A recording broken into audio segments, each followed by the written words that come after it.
ETF index mutual funds నేర్చుకుని stock మార్కెట్లో రాణించాలనుకుంటున్నారా? వెంటనే ఈ నెంబర్కి కాల్ చేయండి.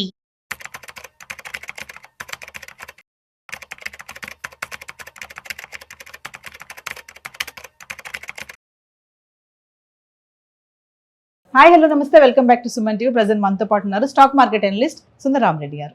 నమస్తే సార్. నమస్తే మ్యామ్. సార్, అసెట్స్ లో ఇన్వెస్ట్మెంట్ చేయాలి అంటే ఆ క్రైటీరియా ఎలా ఉంటుంది, ప్యాటర్న్ అంతా ఒక్కసారి?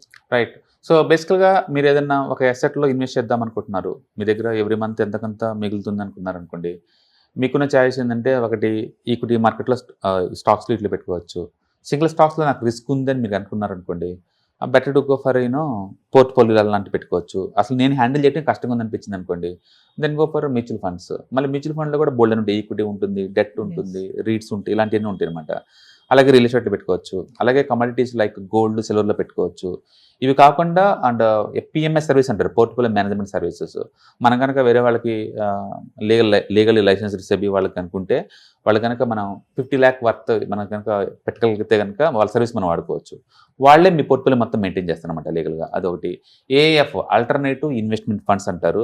ఇది కంప్లీట్గా ప్రైవేట్ ఇన్వెస్టర్స్ కోసం అనమాట. మినిమం 2 కోట్ల వర్త్ పెట్టేలాగుంటే కనుక వాళ్ళు beyond the stock market invest చేస్తారు. లైక్ ఐపీఓ రాకముందే కంపెనీల్లో అంటే రియల్ ఎస్టేట్ ప్రాజెక్టుల్లో వాటిలో ఇన్వెస్ట్ చేస్తారనమాట. ఇట్లా multiple different type of assets ఉంటాయి నీకు.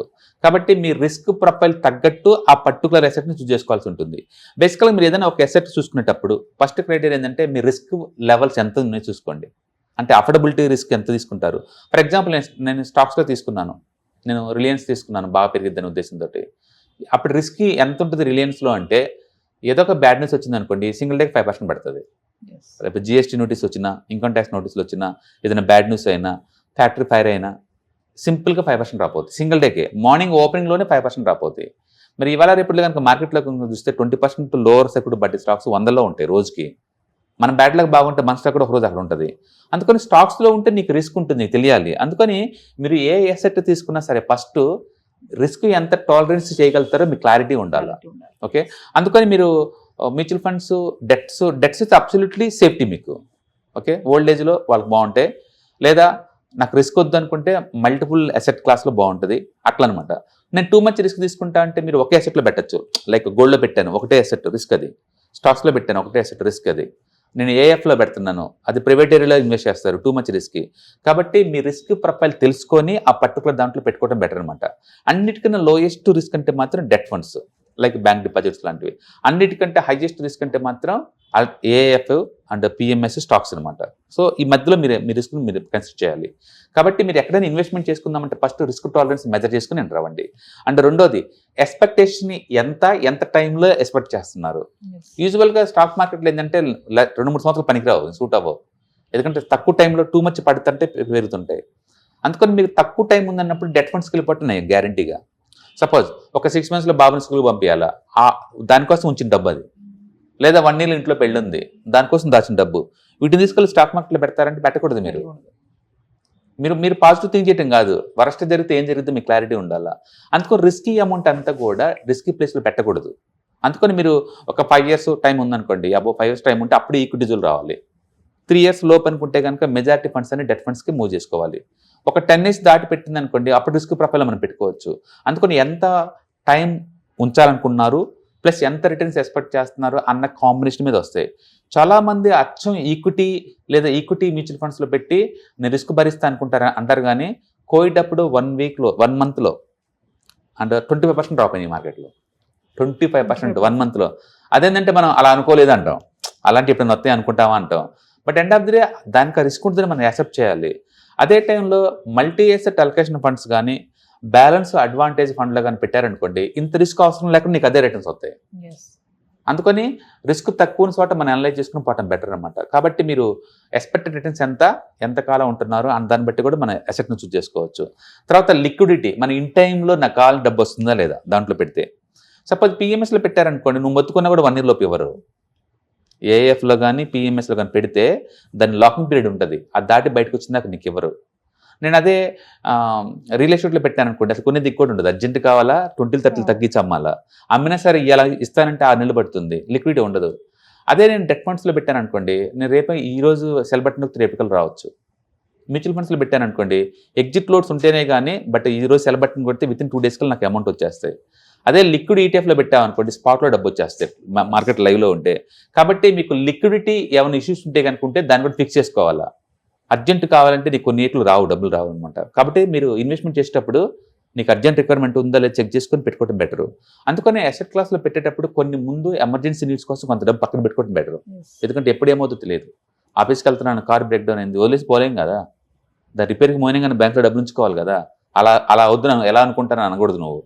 ఖచ్చితంగా ఎమర్జెన్సీ నీడ్స్ కోసం ఎంతకంత పక్కన పెట్టుకోవాలి. కాబట్టి లిక్విడిటీ చాలా మ్యాటర్. చాలా మంది లిక్విడిటీ స్క్వీజ్ అయ్యి అసెట్స్ని తక్కువ రేటుకి అమ్ముతారు. ఎగ్జాంపుల్ ఇంతకుముందు మాట్లాడుకున్నాం, వాళ్ళ ప్రమోటర్ ఇప్పుడు 33 దగ్గర అమ్ముకున్నాడని.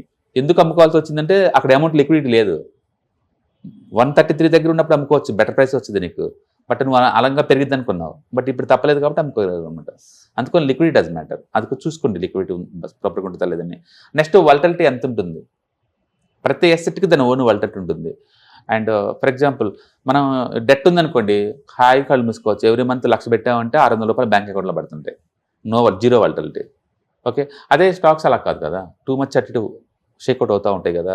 క్రిప్టోస్ అనుకోండి, అరగంటకే అటు షేక్అవుట్ అవుతాయి, అరగంటే మరి. సండేతో సహా పీస్ ఆఫ్ మైండ్ ఉంచవు నీకు, ఎందుకంటే 365 రోజులు రన్ అవుతూనే ఉంటాయి 24 గంటలు అవి.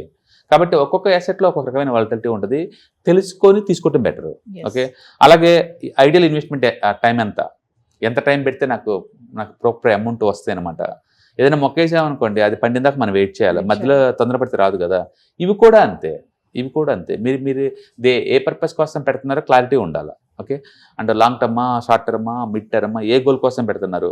నేను టూర్ కోసం పెడుతున్నాను అనుకోండి, కన్జర్వేటివ్గా ఉండాలి. నేను కిడ్ కాలేజీ కోసం అనుకోండి, మీరు అగ్రెసివ్గా పర్వాలేదు, ఎందుకంటే టైం ఎక్కువ ఇచ్చారు కాబట్టి స్మూత్గా అవుద్ది అనమాట. అది అలాగే మినిమం ఇన్వెస్ట్మెంట్ ఎంత కావాలి. కొన్నిట్లో కొన్ని అసెట్స్లో ఎక్కువ పెట్టాల్సి ఉంటుంది. లైక్ రియల్ ఎస్టేట్లో పెట్టాలనుకున్నాను అనుకోండి, మినిమం లక్షల్లో ఉంటుంది అది. మ్యూచువల్ ఫండ్స్ అనుకున్న 10 రూపాయలతో కూడా స్టార్ట్ చేసుకోవచ్చు. ఒక్కో దాంట్లో ఒక కంఫర్ట్ ఉంటుంది. కాబట్టి ఎంత ఇన్వెస్ట్మెంట్ దీన్ని బిగ్ చేసుకోవచ్చో మీరు దాన్ని బట్టి అసెట్స్ చూసుకోవచ్చు. అలాగే మన ప్రొఫైల్ దేనికి సూట్ అవుతుంది, మీరు లాంగ్ టర్మా, షార్ట్ టర్మా, స్పెక్యులేషనా, ఏ టైప్ ప్రొఫైల్ మీద అన్నదాన్ని బట్టి కూడా మన అసెట్స్ చూసుకోవచ్చు అనమాట. అలాగే ఇన్ఫ్లేషన్కి హెడ్జింగ్ ఉంటుందా లేదా.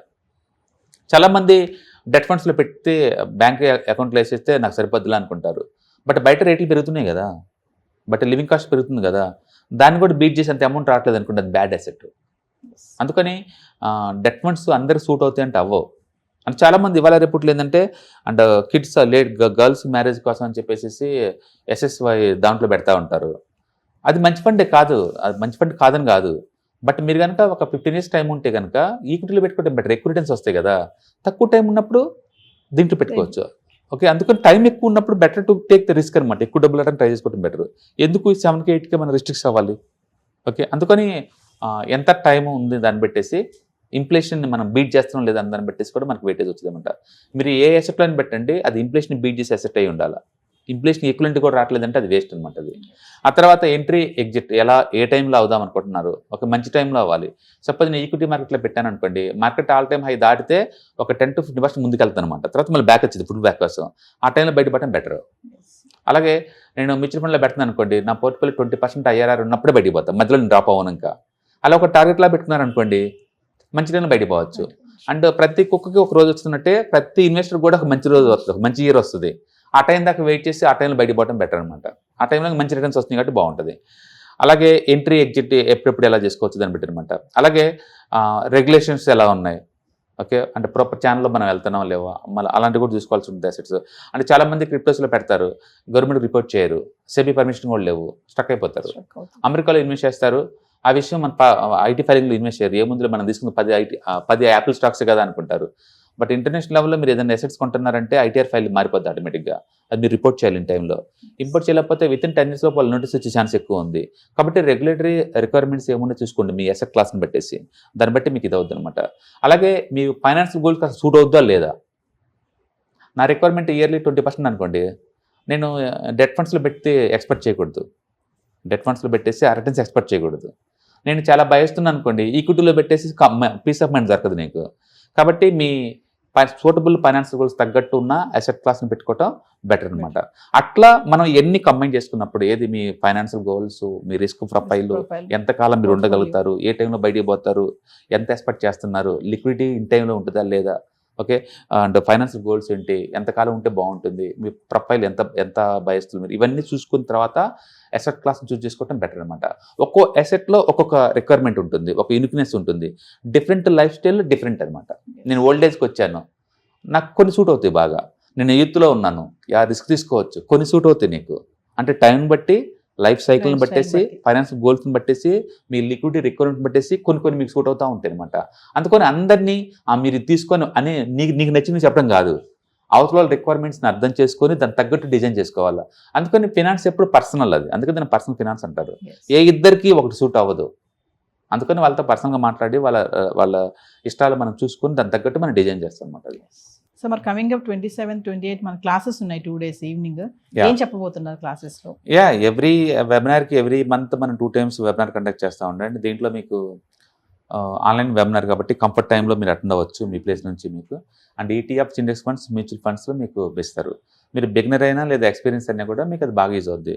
మీకు ఎలాంటి బేసిక్ నాలెడ్జ్ లేదు, మార్కెట్లో స్ట్రగుల్ అవుతున్నాం అనుకున్న వాళ్ళకి ఈ ట్రైనింగ్ మీకు బాగా యూజ్ అవుతుంది అనమాట. సో వ్యూవర్స్, మరిన్ని వివరాల కోసం డిసెంబర్ 27, 28న సాయంత్రం జరగబోయే ఆన్లైన్ క్లాసెస్కి ఎన్రోల్ చేసుకోండి. మరి దాంట్లో మ్యూచువల్ ఫండ్సా, స్టాక్ మార్కెటా, ఇండెక్స్ ఫండ్స్ ఎలా చేయాలి, దేంట్లో ఇన్వెస్ట్మెంట్ చేస్తే మనకు ఆప్షన్స్ బాగుంటాయి అని తెలుసుకోవాలనుకుంటే ఖచ్చితంగా కింద కనిపిస్తున్న నెంబర్కి కాల్ చేయండి. మర్చిపోద్దు, December 27, 28 evening online classes. Hi, నేను మీ సుందర రామిరెడ్డి. ఈ వాలటిలిటీ మార్కెట్లో మనీ ఎలా మేక్ చేయాలని ఆలోచిస్తున్నారా? అంటే స్టాక్ మార్కెట్ బాగా బ్లీడ్ అవుతున్న ఈ టైంలో పోర్ట్ఫోలియోస్ అన్ని కూడా బ్లీడ్ అవుతున్నాయా? అండ్ ఈ వాలటిలిటీని ఎలా హ్యాండిల్ చేయాలి, లాంగ్ టర్మ్లో మంచి పోర్ట్ఫోలియో ఎలా బిల్డప్ చేయాలో ఆలోచిస్తున్నారా? అలాంటి వాళ్ళ కోసమే ఈ వెబినార్. రాబోయే ETFs, index funds and mutual funds వెబినార్లో పార్టిసిపేట్ చేయండి. మీ నాలెడ్జ్ పెంచుకొని రిస్క్ని మినిమైజ్ చేసుకోండి. స్టాక్ మార్కెట్లో ఉన్న ఇలాంటి వాలటిలిటీని ఎలా హ్యాండిల్ చేయాలో తెలుసుకోండి.